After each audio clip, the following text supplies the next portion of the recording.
Reflecting the world in polished chrome, our stories show you the sharp edges and the smooth surfaces of reality. Dive into these high-contrast reflections of the human experience and find yourself within the frame.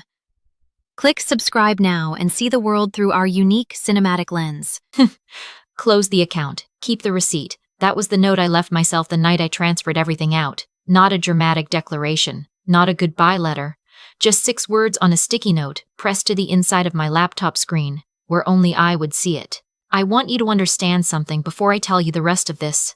I am not a vengeful person by nature. I am the kind of woman who returns extra change at the register, who sends thank you cards, who shows up early and stays late. I built my financial life the way I built everything else, quietly, carefully, one brick at a time, because I learned young that no one in my family was going to build it for me. My brother never learned that lesson. My parents never made him. His name is not important. In this house, growing up, he was the son, the one whose report cards got framed and whose failures got explained away. He dropped out of his second college at 23 and my mother called it finding himself. He totaled a car at 25 and my father called it bad luck. He borrowed money from both of them, from aunts and uncles, from neighbors who felt sorry for my mother's face when she asked, and every single loan became a gift the moment it was clear he would not pay it back. I was the other one, the daughter who worked through high school, put herself through a state university, graduated with a finance degree and exactly $412 in her checking account. I moved back home at 22 not because I wanted to, but because the job market in our town was slow and rent was slower to fall. I told myself it would be 18 months. I gave myself a deadline the way you give a child a bedtime. Firm in theory, negotiable in practice. I was still there at 28. By then I had built something real. I worked as a staff accountant at a regional firm, not glamorous, but steady. I drove a 6-year-old Honda that I owned outright. I cooked my own food, did my own laundry, paid my parents $400 a month in rent, even though my father told me every month that I didn't have to. I paid it anyway. I needed the transaction to be clean. I needed to know that what I had earned, and that no one could fold it into the family ledger and call it a loan. My savings account had $83,000 in it. I know how that sounds. I know, for someone my age still living at home, that number sounds either impressive or sad depending on how you look at it. For me, it was neither. It was a door. It was the exact down payment I needed on a 2-bedroom condo 15 minutes from my office, a place I'd already toured twice, a place where the kitchen had a window that faced east and the morning light came in at an angle that made everything look possible. I had the pre-approval letter in a folder on my desktop. I had a closing date penciled in for the first week of March. This was the last week of January. My brother came home on a Wednesday. I heard him before I saw him, his voice carrying through the front door the way it always did, loud and easy and expecting welcome. He had been living 2 states away for the past year, supposedly managing a bar, supposedly doing well. My mother's voice went up an octave when she heard him. My father went to the door before my brother even knocked. I stayed in my room and finished the spreadsheet I was working on. At dinner that night, my brother was charming in the way that only people who need something can be charming. He asked about my job. He complimented my mother's pot roast twice. He told my father a story about a fishing trip that made both of them laugh until my father's eyes watered. I watched it the way you watch a weather system move in from the west, not with surprise, just with the quiet knowledge of what was coming. After dinner, my brother helped clear the table. He never helped clear the table. I did the dishes. Later, when I was in my room with the door half open, I heard them in the living room. My brother's voice dropped to the register it used when the performance was over. I heard the words, temporary, and just to get back on my feet. And I've got a plan. I just need a bridge. I heard my mother say, of course, before he even finished the sentence. I heard my father clear his throat and say nothing, which in this family was the same as saying yes. I closed my door and went back to my spreadsheet. I want to be fair. I want to tell you that I had no reason to think any of this involved me, because technically, at that point, it didn't. My parents had their own savings. They had made their choices about my brother for 31 years, and those choices were theirs to make. I told myself this as I brushed my teeth. I told myself this as I turned off the light. I almost believed it. Thursday morning, my mother made pancakes. My mother only made pancakes when she was softening something. She waited until my brother had gone back upstairs. She refilled my coffee without asking and sat down across from me and folded her hands on the table the way she did in church, and she told me that my brother owed $60,000 to a private lender. Not a bank, a private lender. the kind with a name that ends in LLC and a repayment schedule that changes depending on who's doing the calculating. She said the lender had given him a deadline of February 15th.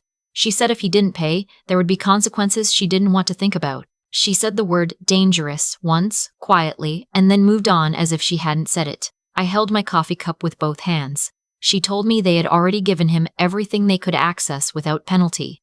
Their savings were not enough. She told me they had looked at a second mortgage on the house, but the process took too long and February 15th was not far away. Then she looked at me the way she had looked at me my entire life when she needed something. Not demanding, never demanding, just tired and hopeful and certain that I would fill the space. She said they just needed access to my account. Just temporarily. Just to pull what was needed and my brother would pay me back first before anyone else, with interest, she promised. I asked her how she knew what was in my account. She said my father had seen a statement on the kitchen table a few months ago. She said she hadn't meant to know. She said it like that made it better. I looked at my mother for a long moment. I thought about the condo with the east-facing window. I thought about the pre-approval letter and the closing date and the $412 I had started with at 22 and what it had cost me to turn that into $83,000. I thought about every dinner I had cooked and every hour I had worked and every Saturday I had not spent because I was building something that was mine. I told her I needed to think about it. She nodded like that meant yes. It did not mean yes. I went upstairs and I sat on the edge of my bed and I thought very carefully, the way I thought about numbers at work, without sentiment, just structure. I thought about what would happen if I gave my brother $60,000. I knew with the certainty of someone who had watched this family for 28 years that it would not come back. I knew that with interest was a phrase my mother used the way people use I'll call you, sincerely, in the moment, and then never again. I knew that if I handed over that money I would lose the condo and the closing date and possibly the pre-approval, because by the time my brother paid me back I would be starting over, and I was so tired of starting over. I also thought about the access she was asking for. She hadn't asked me to wire the money. She hadn't asked me to write a check. She had asked for access to the account, which meant she expected to be able to go in and take it herself if I said yes. I thought about that for a while. Then I opened my laptop and I moved every dollar out of that account. I want to be clear about the timeline because this matters. I did not move the money after they went behind my back. I moved it before. I moved it because I had been in this family long enough to know that I need to think about it would be heard as a temporary obstacle, and that temporary obstacles in this house had a way of becoming irrelevant once my parents decided the outcome. I transferred the full $83,000 to a new account at a different bank, an account my parents had never seen and could not find because it had been opened that afternoon, online, with a routing number from an institution 3 states away. I left the original account open with a balance of $200, enough to keep it active, not enough to matter. I left the account open deliberately. I want you to understand that. I knew what I was doing. I did not tell anyone. I went down for dinner. I was pleasant. I asked my brother how the drive had been. He said long. I said that was too bad. My mother passed the salad and looked at me once, the searching look, and I gave her nothing and she looked away.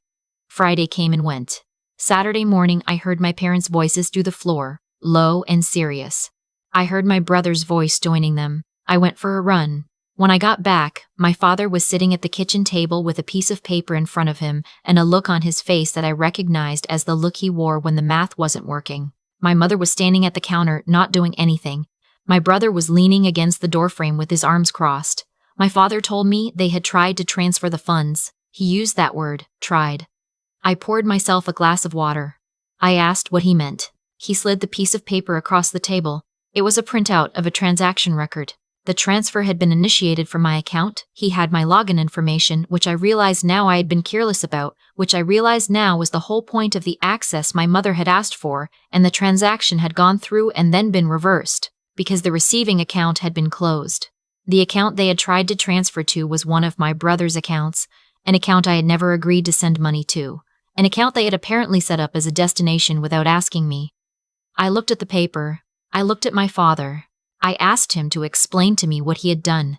The silence in that kitchen was the loudest thing I have ever heard. My mother started first. She said it was an emergency. She said they had no choice.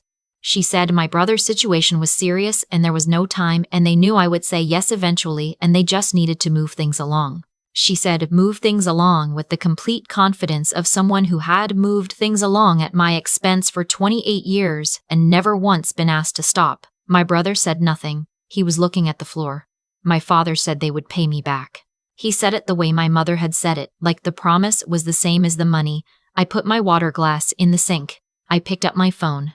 I pulled up the balance on the original account and I turned the screen around so they could see it. $200. My mother's face did something complicated. She asked where the rest of it was. I told her it was mine. She said that wasn't an answer. I told her it was the only answer I had. My father pushed back from the table. He asked if I understood what my brother was facing. I said I understood exactly what my brother was facing and that I had understood it since Wednesday dinner and that understanding it was not the same as being responsible for it. My brother looked up then. He had the expression he always had when the performance was over and there was nothing left to use. Not angry, just empty, a little stunned. Like a card player who has just realized the deck is gone. He said he thought I would help him.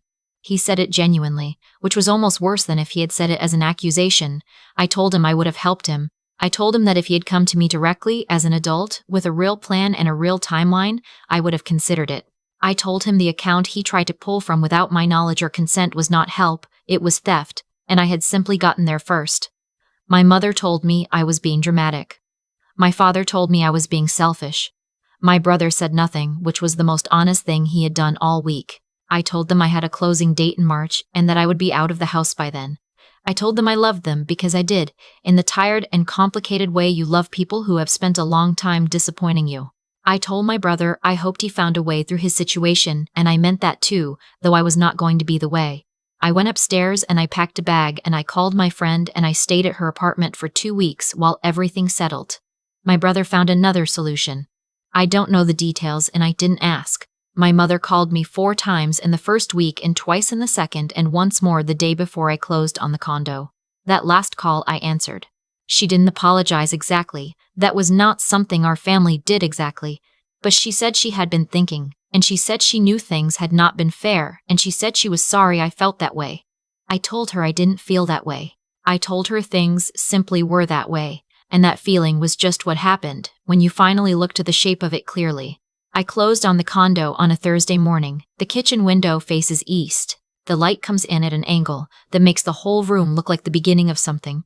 I made coffee in my own kitchen and I sat at my own table and I thought about the note I had written to myself 6 weeks before. Close the account. Keep the receipt. I didn't ruin my brother. I didn't ruin my family. I just stopped being the floor they stood on while they reached for everything above them. I kept the receipt.